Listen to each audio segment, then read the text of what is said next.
Hello and welcome to the Gaggle Mobile Challenge, and if necessary, destroy media narratives. I'm George Samuel. With me today, of course, is co-founder of the Gaggle, Peter Lavelle. So, Peter, as we predicted when we last spoke, Damascus has fallen. There was an amazingly rapid movement. When we last spoke, we were expecting Homs to fall at any moment, but Homs fell, and then, rapid succession, Damascus fell. And Bashar al-Assad has apparently left the country. We don't know his final destination. We have to speculate that it's probably Russia, because it's Well, hard to see where else in the Middle East he would find any kind of a home. he was last tracked on some kind of Russian transport plane and over Homs, I think it was, and then the signal was cut. So um, I don't think that I think it's pretty logical to assume that he's already in Moscow. Yeah, I would have thought so. So so now we have the jihadis who have won out in Syria. And this is quite an extraordinary development. And this war, which has been going on since 2011, just 13 years, just ended really in a matter of days, and really without a shot being fired. I mean, there was really no fighting anywhere. I mean, it was just simply, a march out in the open, which means that these were convoys out in the open, which that means that they could have been bombed at any time and destroyed at any time. They weren't. And the Western media are, of course, rejoicing because, after Jubilee. all, they had said Assad must go back in 2011, over and over and over again, year after year. They kept repeating that Assad must go, and over again, they kept spinning all these stories about, Assad's brutalities and, White killing his own helmet. people, and the chemical weapons and so on. Um, so, naturally, the Western powers feel delighted, and not just because of the fall of Assad, but the apparent impotence of Russia and Iran to help him, as they had in the past, and Hezbollah's failure to do much this time. Um, so now the question is, what happens in Syria? It's a very diverse country, to say the least. Um, it had been held together by the Assad family for more than 50 years. Um, so the discussion, what happens then? What happens then to the other powers who have a real interest there, which namely Turkey and the United States? And then, of course, there's the issue of Russia's naval base, the Tartus naval base. It's one naval base in the Mediterranean. And of course, it also has an air base there, which it uses to project power in Africa. What happens then? So everything's up in the air, but one conclusion we can make, that nothing good is going to come of this. Nothing. Well, I mean, you don't have to ask us. Look what happened in Baghdad. Look what happened in Tripoli. Look what happened in Afghanistan. Look, the after a 20-year stint of nation building, the people of Afghanistan found that nation building so repugnant that they accepted the Taliban to come back. Okay. This united front of 31 flavors of terrorism. I don't believe this. They're Democrats. They believe in diversity. They believe in shorter beards. I I don't don't look buy. very short. Those look like those look like Well, I mean, jihadi beards. it was fuller. Okay, but I'll give it. I accept that they did some kind of over makeover for these people, but look how Idlib was governed. No opposition, none. Complete, absolute control and satellite norms. I mean, covering of women, et cetera, et cetera. I mean, that was Idlib, okay? And that was well known around the world, okay? Even U.S. Officials were saying this is the highest concentration of terrorists in the world. We heard that, okay? And then suddenly they're Jeffersonian Democrats. Okay, so nothing good is going to come. First of all, you got to get settling of scores like nobody's business. That's always the case. Yes. Sure, you have a moderate terrorists running over parts of the country. What is the U.S. going to leave? Right, Are they going to right, leave? We'll see. Are the right. sanctions going to be lifted? I don't know. All right. I mean, this country is a bit impoverished. It's one of the reasons why it fell. Okay. Assad wasn't able to rebuild. And so, okay, so there are going to be people that want revenge. Okay. They're going to have their days, a week, and then what? Then what, George? Are these people going to govern? I mean, and then Assad is gone. What does the U.S. want? That was a goal. What is the goal after that? What is Syria? What are the borders of Syria? Well, I think that's exactly right, and I think that it's clear that Turkey, which after all initiated all of this, um, um, will take its slice. It's going to take a slice of I think Syria, a very generous. a very generous slice, a very thick slice of chocolate cake. It's going to take a very generous slice. It's going to push all the Kurds right into the center of Syria. The United States will stay on as the quote protector unquote of the Kurds, and of course as a mechanism for putting pressure on Iran. So I think Israel will expand its buffer zone in Syria. Then, for the question is, what happens to the Russian naval base and the air base? Because it's going to be very difficult. Now, if you don't have any real contacts with the hinterland, if they just simply isolate the base, it's going to be very hard to stay on. Because then basically they're going to have to completely be dependent on Russia replenishing its forces by going through the Black Sea and bringing them food and water and everything else. It's going to be quite difficult. It's going to be more difficult than the Americans maintaining Guantanamo, which is also isolated from Cuba. So Well, I think it's going to be a very hard, even if the jihadis don't attempt to push them out right away. that's a, So it's that's, going to be that's a hard to keep them to maintain those bases. That's a really good point, and I guess we'll find that out relatively soon.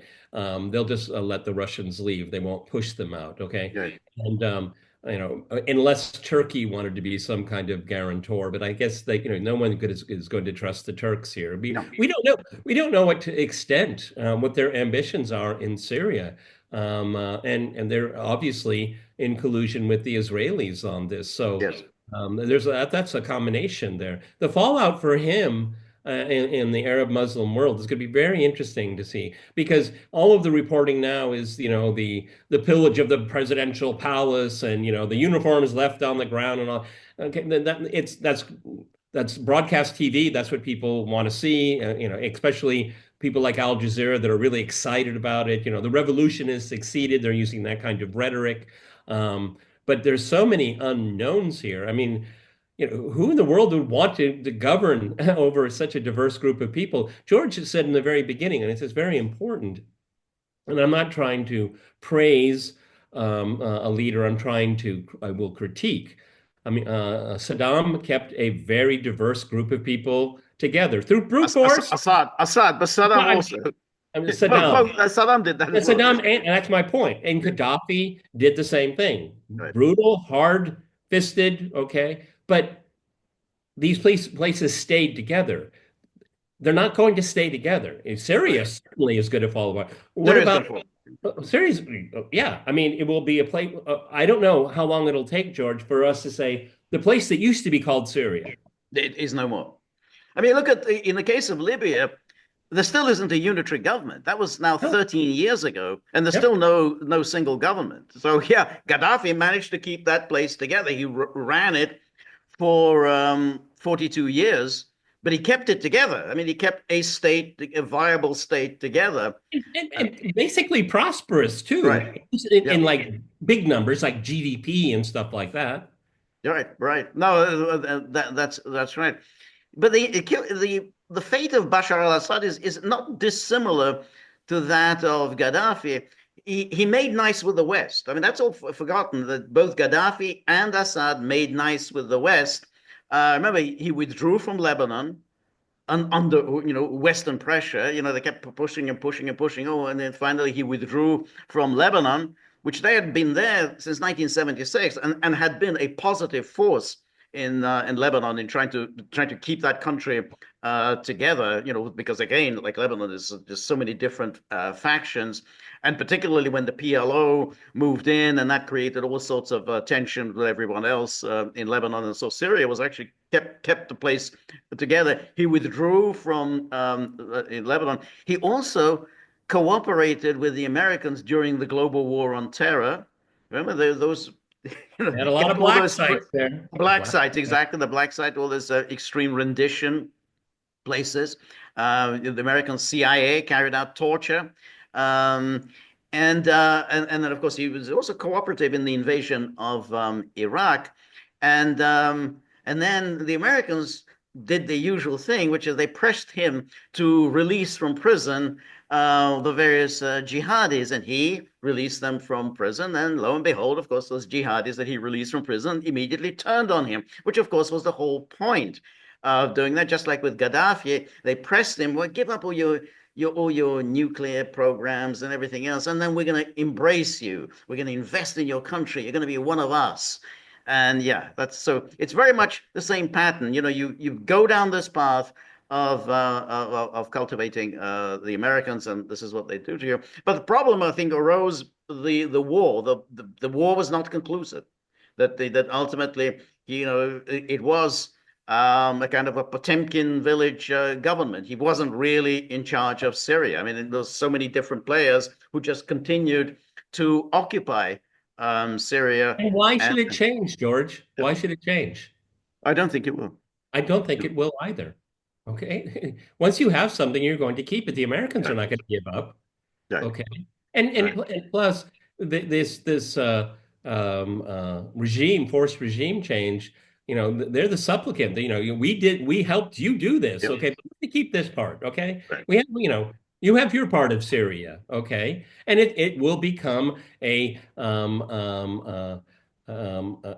very sectarian, very rigid, Saudi-like regime, and yep, that's what and that's what they're counting on. Okay, right. but it won't attack Israel. Okay, No one attacked Israel. Now, I imagine that, yeah, so the Kurds will have their little statelet, and then, of course, supported by the Americans, and then that they'll naturally, however small that statelet, they're going to piss off the Turks. The very existence is just an anathema to Erdogan. And then what happens in the western part of the country, the Latakia, which was the base of his of Assad's support, that's a real question. well, I think Um, you're going to have sectarian cleansing. right, Okay, I and think I so. mean, if Christians, if you can get out, you should leave. Yeah, We find in this actually, looking at all of this from 40,000 feet in the air, this is the end of Christendom in the Levant.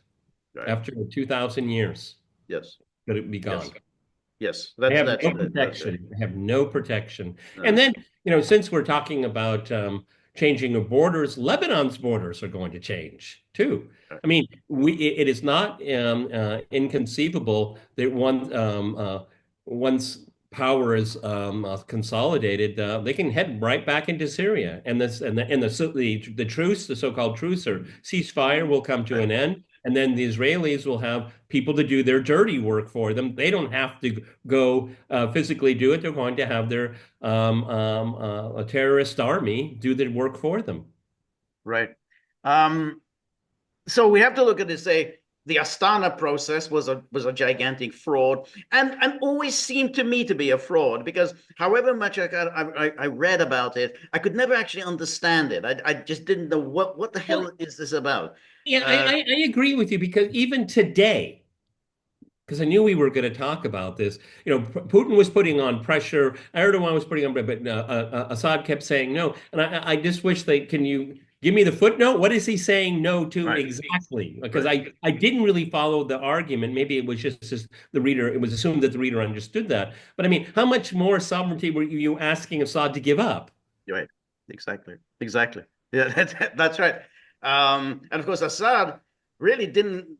didn't have a leg to stand on. I mean, he could complain, but basically he was so dependent on Russia and Iran that he had to go along with this whole process. But every time I try to understand this de-escalation, it didn't really make any kind of sense, because the whole point was that, well, Erdogan is going to remove the terrorists. So we'll only have good jihadis. He's going to take out the bad jihadis. Yeah, And then, of course, George, he never did that. yeah, but okay, even if you take out the bad jihadis, where do they go? Where do they go?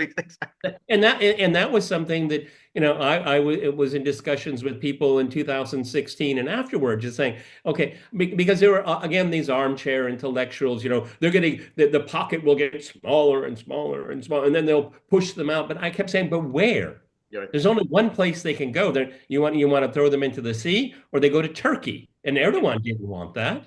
That's right, exactly. So they just stayed there. So they kept Erdogan, and then the Russians complained, "Oh, you're not fulfilling the terms of Astana because they're still there." And well, there it is. And then they would have another meeting in Sochi and whatever, and then nothing very much would come out of these meetings. My dear friend, Erdogan, my dear friend Putin, and that's it. Nothing ever would come out of it. So.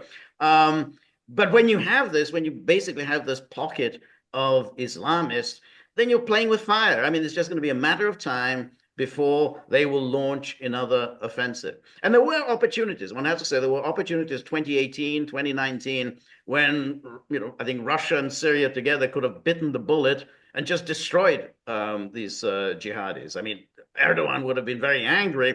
But the job could have been done. And it seemed like they were on the brink of doing it until Erdogan rushed to New York to the UN Security Council and said, "Oh, this is so terrible, horrible. Lots of babies are going to be killed." And then Russia just backed off and didn't do the job then.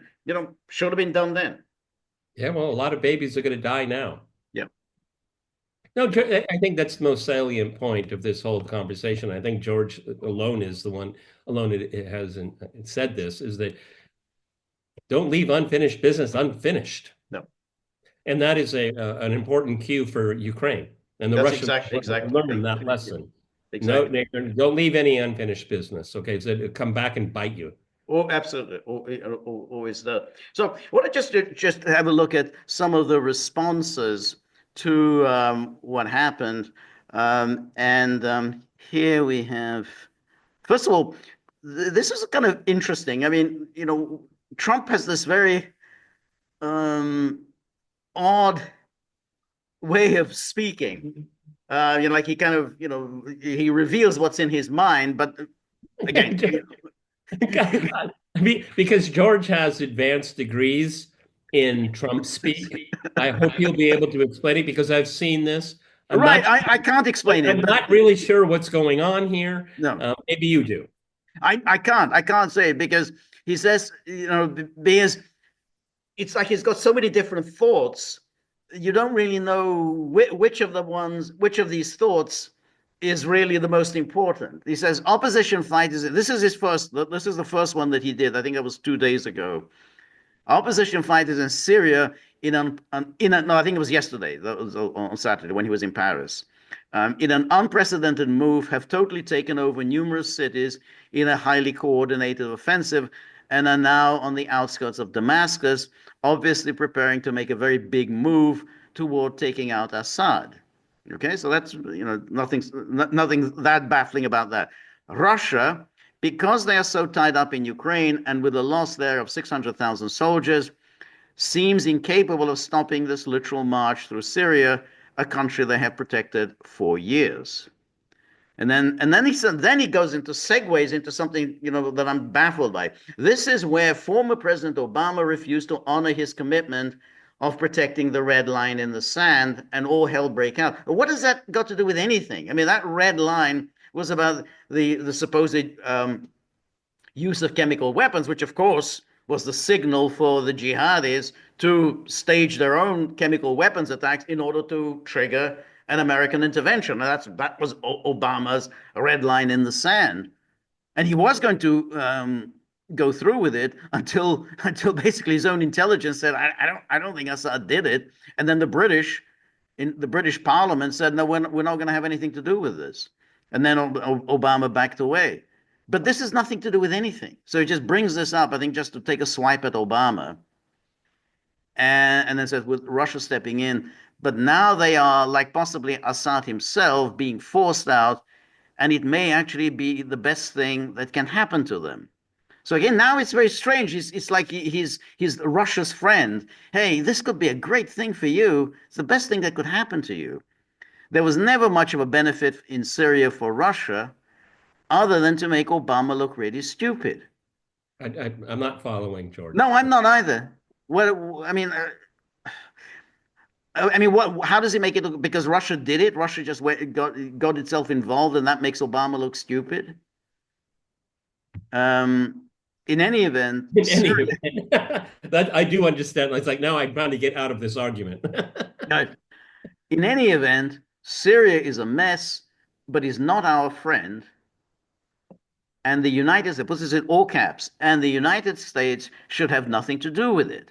This is not our fight. Let it play out. Do not get involved. Well, it is America's fight, okay? And America is involved. It's like he's talking like, in 2016, he's running for office and he's trying to appeal to his supporters. Don't get involved. We shouldn't get involved here.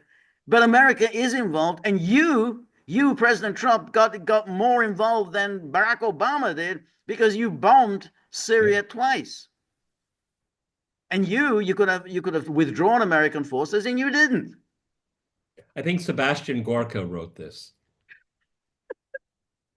because it's kind of low IQ quality It's presentation. It's very Sebastian Gorka level of intelligence in my mind, it's anyway. it's very strange, because when he sends out these tweets, it really does sound like Trump. But I don't think he writes them himself. So I think somebody writes them for him. But whoever writes it does actually sound like Trump in that kind of very much associational thinking. He goes from I, one you know, one thing to another. I obviously I cannot possibly know, but I, I bet you anything. Sebastian Gorka called Trump. I'll do you the tweet, the Syria tweet. Okay, I'll send it to your guys. Okay, yeah, go ahead, Sebastian. Okay, good. So now then he sent Oh, out but one. make sure you don't write the tweet with a British accent. Okay. And then he does this all caps thing, which is, I know, it's so disconcerting when he does this all caps. Okay. Um, The verdict is, everyone, we have no idea what Trump is no, saying. but then he Okay. sent out one today, this morning, and here he said Assad is gone. He has fled his country. His protector, Russia, Russia, Russia. I don't know, why does he say Why Russia, does he Russia? say? Okay. He's trying. President Trump, President-elect Trump. That's a different story when you say Russia, Russia, Russia. Exactly. That's right. Exactly. That was when he's having a go about Russiagate. So Russia, Russia, Russia. So his protector, Russia, Russia, Russia, led by Vladimir Putin, was not interested in protecting him any longer. There was no reason for Russia to be there in the first place. So again, the second time he says this. Well, And there were many reasons why there were Russia. many reasons, but he makes this declaration. The only reason was to make Obama look stupid, which, you know. I'm Um, sorry. Someone else looks stupid in this one. Okay. there was no reason for that to be in the first place. They lost all interest in Syria because of Ukraine, where close to 600,000 Russian soldiers lay wounded or dead in a war that should never have started and could go on forever. Now, this is very strange. This is what really kind of stood out to me, because and could go on forever. I thought you were going to end it on the first day. You said that this you're going to end it. So now it says and could go on forever. No, Which I don't know the anyone U.S. else has picked up on this. the That he's U.S. will be funding it forever. exactly, what does he mean by and could go on forever? Because it does sound like, well, we're just going to go on funding it forever, which is kind of what we suspected that he would do. but but but here he's saying it, openly, and could go on forever. Russia and Iran are in a weakened state right now. One because of Ukraine and a bad economy, and the other because of Israelis fighting success. Likewise, Zelensky. Notice how he spells Zelensky in that fashionable way with the two Y's. Well, You know. see, I spell Zelensky. I use the proper letters at the end. I use dollar signs. Okay. Likewise, Zelensky and Ukraine would like to make a deal to stop the madness. Well, where does that come from? Likewise, Zelensky and Ukraine would like to make a deal and stop the madness. I get, I think Trump was just so thoroughly bored at the Notre Dame reopening that he's sitting in a pew and he's conversing on what's up with Sebastian Gorka. And since you have some downtime, Mr. President-elect, let's brainstorm. Okay, Sebastian, let's do that. Okay. You, Again, you, make sure there's no British accent in the words. but you're right. When Trump goes to these ceremonial things, he is really bored out of his mind. It's like, I'm sure he just says, can I do a round of golf at the same yeah, time? exactly. You remember when he did that in 2018 for the centenary of the armistice, and he was just sitting there, absolutely looking miserable because he was just so bored. And then I think Putin came along and just sort of tapped him on the shoulder, and his face just lit up because he was up until then he was just looking so I'm stuck miserable. here too. I'm sure he did. He said, Volodya, do you play golf? Yeah, exactly. That's what, Okay, the numbers here, I don't know where no, they're. he doesn't know these numbers. I mean, he has no idea, and he just whoever gave it to him, they just make up these numbers out of whole cloth. They have ridiculously lost 400,000 soldiers and many more civilians. There should be an immediate ceasefire and negotiations should begin. But that, however, is a change from Biden and from NATO because they don't say this. There should be an immediate ceasefire and negotiations should begin. That is distinctive for Trump. Whether it does it mean that he means anything by it, that we don't know. But nonetheless, that is something that's a distinctly different policy. There should be an immediate ceasefire. Because the American government has never said that. No, other than Viktor Orban, no NATO government has ever said that. Well, I mean, if he's thinking on his own, then if this is his intent, he should have written the U.S. government will force an end of hostilities by not funding this conflict. And I Yeah, mean, that's language everybody can understand. This that's right. is, I don't know No, what he no, I agree. I agree. But it's striking that it is different from. So here he says, but first he talks about the war that could go on forever, which is something goes against what he had said before. And then he says there should be an immediate ceasefire. That's a definite change from the stance of Biden. Again, doesn't mean that leads to anything, but nonetheless, it is definitely different. Too many lives are being so needlessly wasted, too many families destroyed, and if it keeps going, it can turn into something much bigger and far worse. So he's not saying here, you remember that woman on CNN and all the others, oh, don't you want Zelensky to win? Don't you want Ukraine to win? So no, he says there should be an immediate ceasefire. So he's kind of going back to that stance, which is, hey, I just want this thing to end. That's my priority. Um, too many families destroyed, and if it keeps going, it can turn into something much bigger and far worse. I know Vladimir well, so now he's suddenly on Vladimir terms. This is his time to act. China can help. The world is waiting. So this is very strange because he starts off talking about Assad, and then he kind of completely goes off and starts talking about Ukraine. Um, and and again, Yeah, now, but see, there are conspiracy theorists who think, and I'm not giving any credence to them that this is a swap. That this is going to be a swap. We give you Syria, you give us Ukraine. I'm not buying it. I don't buy it. But that's what conspiracy theorists are presenting. I don't buy it either. And but he's showing a form of impotence here, I think.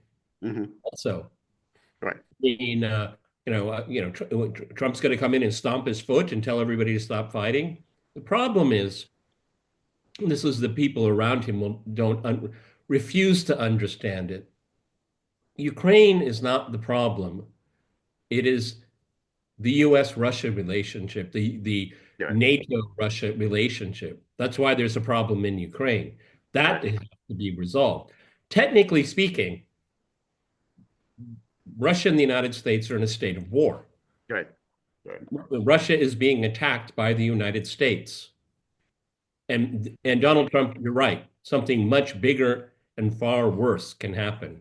And that is what has to be resolved. It's not Ukraine. Right. No, that's right. And you always get a feeling though when you read something like this that Trump, in some deep sense, understands this.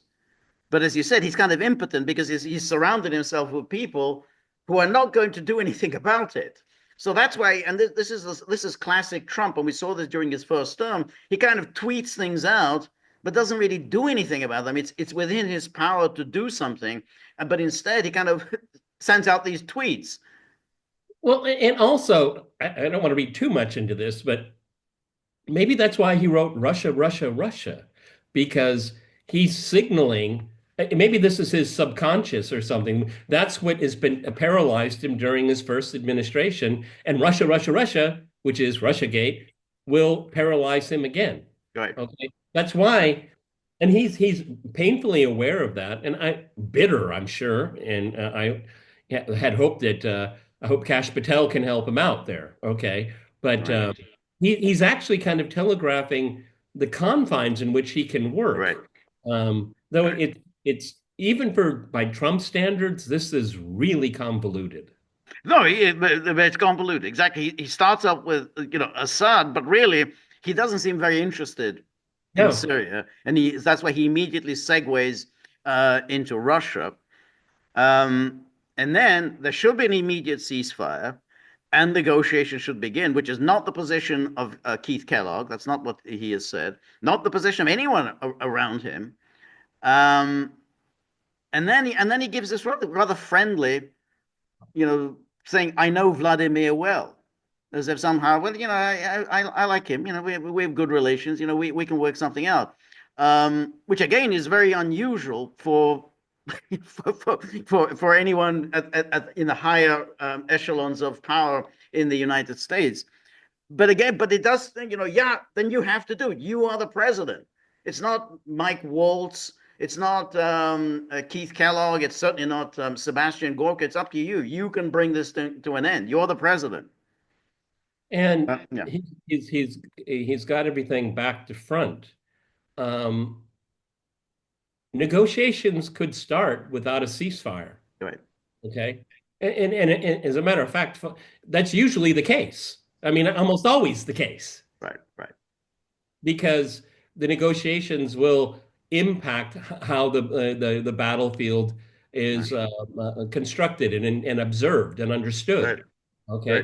Look what Nixon did with Vietnam. I mean, right. he was bombing them to smithereens while he was Now there's negotiating. negotiations going on. No, the peace talks in Paris, they started in '68. They went on. The peace talks went on through to 1973. 5 years of those Paris peace talks. No, you're right. I think this formulation sounds like Viktor Orban. To be honest, I mean that's why, because I think that's how Viktor Orban presents it. Oh, ceasefire and negotiations, but he's just making rhetorical Well, but points. Hey, such a we need to bring this thing to an end. It's such an interesting observation. I hadn't thought about that. He does, this is pure speculation on our part, but he does appear to have people he does listen to. This Yep. is very Audubon. You're absolutely Yes. right. Right. Yeah. No, that exactly. And the whole tone of it is just very very much like Orban. Very interesting. Um. So anyway, so that was Trump. So Trump, he didn't help us out much. He Okay. didn't help us out. And then here we have the European Union. And Oh, who God. speaks for the European Union these days? Our good friend Kaya Kallas. He finally arrived. Yeah, Joseph, she's oh, now the we foreign missed you policy so chief. much. Yeah, yeah, the one who had to suffer for years under the Soviet jackboot, in Estonia, even as she lived in her, very prosperous, elite family, and but she suffered under this Soviet jackboot. The end of Assad's dictatorship is a positive and long-awaited development. It also shows the weakness of Assad's backers, Russia and Iran. She added that the bloc's priority was to ensure security in the region and pledged to work with all constructive partners in Syria and more broadly across the area. The process of rebuilding Syria will be long and complicated, and all parties must be ready to engage constructively. It's Uh, very Orwellian. Okay. I mean, yes. what did she come up with? She added that the bloc's priority was to ensure security in the. What does the European Union have to do with that? No, It's no, so it's so colonialist, right, imperialistic mindset. Again, right. Yes.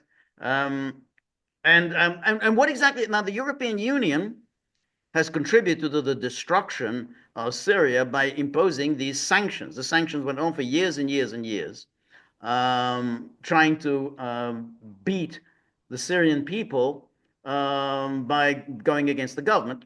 Actually, something that's against international law. You're not supposed to punish civilians because you don't like their government. But that's what the European Union did. And now she said, oh, well, we're going to work constructively. Oh, what have you done that's constructive? Are you going to lift sanctions? Is that the plan? So it's just, and who's going to come up with this money for rebuilding Syria? and Where's that going? also, we've already mentioned sanctions. Um, don't you think the Israelis would be a little nervous about that? I mean, they want to keep this place divided, Oh yeah. fighting, and Yep. poor. That's right. That's exactly right. They don't want a prosperous No, Syria. no. Of course not. No, they want to make it keep it divided and everyone at everyone else's throat. And I think that's probably not going to be a hard task to achieve. And then here we have France. French President Emmanuel Macron welcomed the fall of al-Assad's, quote, barbaric state in Syria. This is the colonial power. This is the former Yeah, colonial power. was Idlib barbaric? Yes, exactly. Was Idlib barbaric? Yeah. In Syria and sent wishes of peace to the people of the country. The barbaric state has fallen at last, Macron wrote on X. I pay tribute to the Syrian people, to their courage, to their patience. In this moment of uncertainty, I send them my wishes for peace, freedom, and unity. Well, that's good. That's really, as long as you're not getting your checkbook out, I can send you my peace, freedom, and unity. Saying, where's the money going to come from? I mean, they got a budget. They can't even agree on a budget. The French government has fallen because they're not the French are just not going to accept the tax increases on poor people. And he's talking about, I send them my wishes for peace, freedom, and unity. Again, this is the colonial power, the power that occupied Syria. Germany. German Chancellor Olaf Scholz described the fall of al-Assad as good news. Imagine, how can anyone be so stupid? Good news. I mean, the place is just wrecked. Have you not observed what happened to Libya? What's been going on in Libya since 2011? Oh, it's good news. The place just broken down. There's no government. Oh, it's good news. Do they have any idea what happens when there's no government? Do you know what happens when there's no government? And George is absolutely right because people have told me when the Poroshenko government started their anti-terrorist operation against the Donbass, all civic order collapsed, and it happened really fast. it happens very, very fast. That means there's no police, there's no fire department. No. The traffic signals don't work. Right. People shut their shops because they're afraid of looting. Then looting happens, Of course. and then in the same day, it's the people that are the biggest, the strongest, armed get their way in everything that you can conceive of. That can happen in a day. Right. Look what's been going on in Syria. since 2011. And Uh, Olaf yeah, Scholz, the good sergeant, says this is good news. good news. Yeah. You'd have thought a German would have some understanding that it's never good news when government collapses. And there's no that there, and there's No, no when the state collapses, right, okay. exactly, exactly. And urged a political solution to stabilize for the war-stricken country. Bashar al-Assad oppressed his people brutally. What kind of an idiot? What kind of an infant talks like this? Oh, Bashar oppressed his people brutally. Well, it's a tough neighborhood. You kind of need strong government to keep these very diverse states together, and particularly when the states that are continually under attack from predators and hostile, powerful aggressors, which And, Syria has been. and NATO was part of creating the situation. Right, Okay. right, right. And in the case of Syria, as we're learning more and more. I mean, they've been this victim of British MI6 plots really since the 1950s. This has been a long-standing, long predating the rise of the Assad family that the British had been plotting in Syria. There's something that I was thinking about all day. I was just perusing through Twitter like you were. And the thought that kept going through my mind, George, to these people, be careful what you wish for, you know, Right. because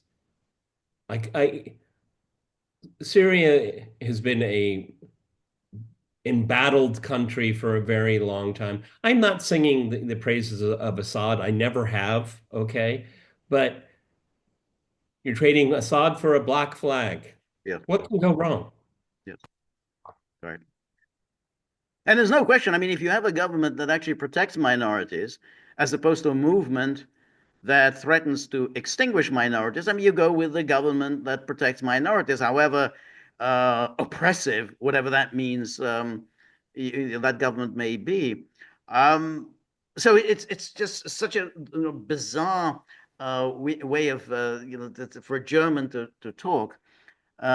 He has countless lives on his conscience and has driven numerous people to flee, many of whom have arrived in Germany. You're going to send Well, them maybe back? a lot of people fled because of the sanctions. Right, right. Yeah, and it's very interesting because I mean, if they drive out the Christians from Syria, probably we will have accomplished a goal, which is there are no more Christians in the Middle East. The birthplace of Christianity. There just won't be any more Christians in the Middle East. Again, we can thank the presence of Israel for having ensured this. Um, and earlier, Foreign Minister Annalena Baerbock called al-Assad's fall a great relief for Syrians. The Was end of she was, Assad's was reign. she was she drinking a cappuccino in a cafe when she said that? You know, and I like the way they say, "Oh, the Syrian people." I don't see Syrian people here. I just see the black flags. I mean, I just see these jihadis marching through. What makes you say, "Oh, it's the Syrian people liberating themselves"? This is how the media are playing this. I don't see anything to do here with the Syrian people. The end of Assad represents for millions of people in Syria a great relief, she said. The country must not now fall into the hands of other radicals, whatever form they take. Oh God, God, this woman has her job. It's just beyond me. God. The irony is that when people are doing these analyses of the upcoming German elections, it could well be the Greens are going to be in this new coalition government. It's Oh, just I that didn't. I wasn't going to say it, but when her name popped up, that's what popped into my head instantly. We're probably not done with her yet. no, no, no, that's right. Because it doesn't look like the Christian Democrats are going to get, that any the great majority, which means there's going to have to be a government of national unity, and the Greens, I can, this very successful foreign minister will continue her great successes. She won't have if she retains her position, her portfolio, it won't be on merit. It'll be on electoral math. Okay. Yes, yes. Um, and then Turkey. The foreign minister Hakan Fidan said Syria's government had collapsed and control of the country is changing hands. That's for sure. Perceptive. Speaking at the Doha Forum in Qatar, Fidan said that this didn't happen overnight. For the last 13 years, the country has been in turmoil. And we Yeah. had nothing to do with it. We had nothing to No, do we with were this just turmoil. observers. Exactly. We were just observers across the border. Just, damn, this is so terrible. Since the war began with al-Assad's repression of democracy protests in 2011, terrorist organization must not be allowed to take advantage of this situation. But you unleash these terrorist organizations. You must not take advantage. What is that? What is he smoking, man? Ooh. Opposition groups must be united. We will work for stability and safety in Syria. What is the difference?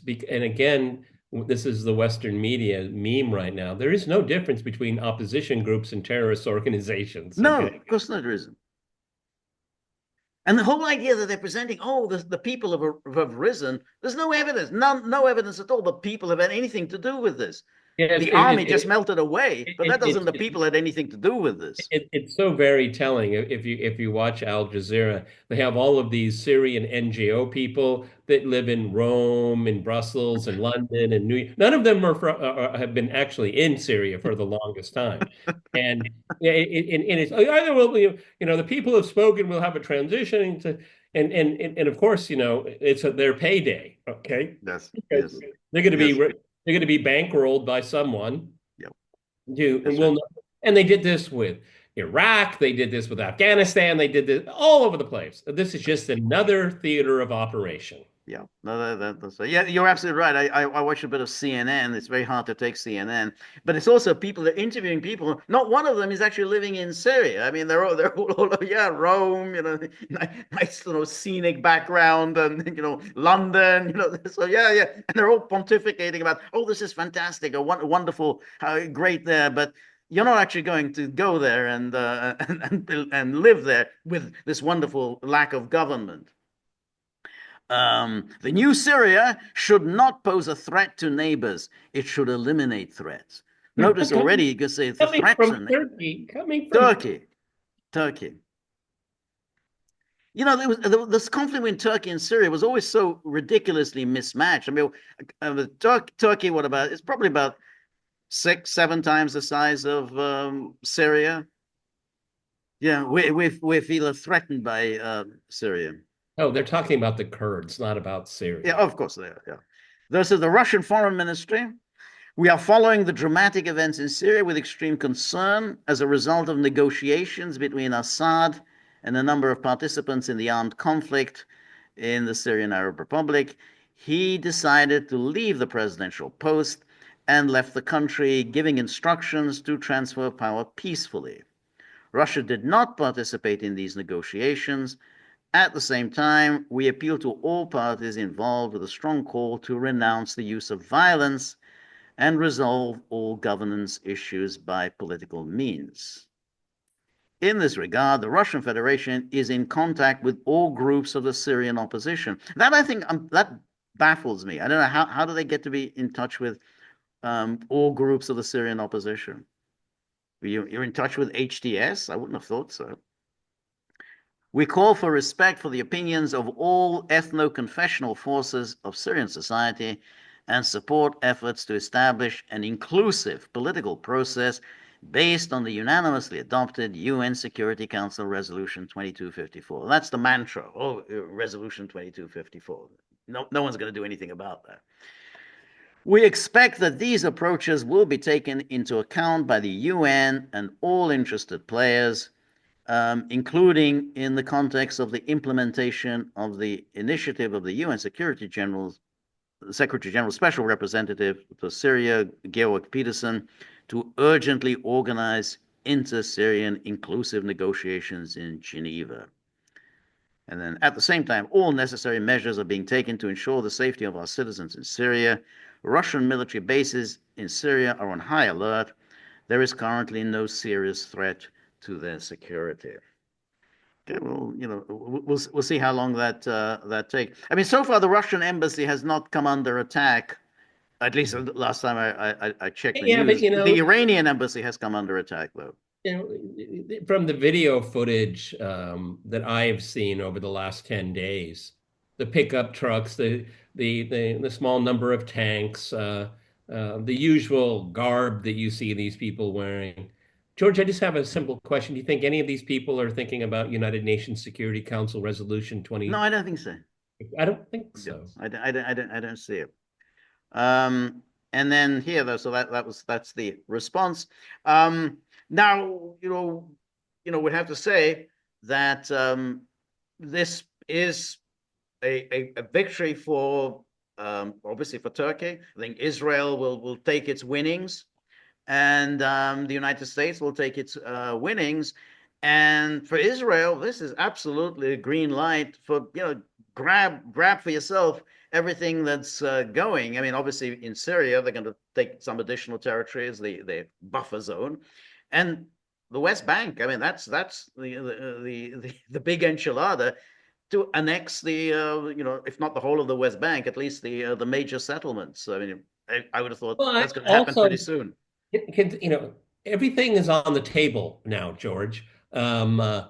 Pressure on Jordan is going to be immense, immense. Right. Okay. Already, the largest ethnic group in Jordan are Palestinians. Okay. So there's going to be a real push. Okay. I think that it's imminent right now. Okay. And because we're going to get terrorist theater for the foreseeable future coming out of Syria. This is a diversion from what's going on in Gaza. They're going to start, George, they're going to start building apartments in, Yeah, no, no. in northern I Gaza. They're think going to start building them.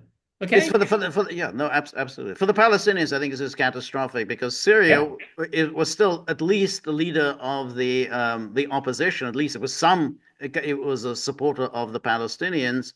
As was Hezbollah. I mean, Hezbollah sacrificed itself on behalf of the Palestinians. So it's very much now What Arab shattered, and it's government, hard to see how Hezbollah can go on with once the with the exception of Syria, what Arab government broke diplomatic relations with Israel? yeah, that's right. That's right.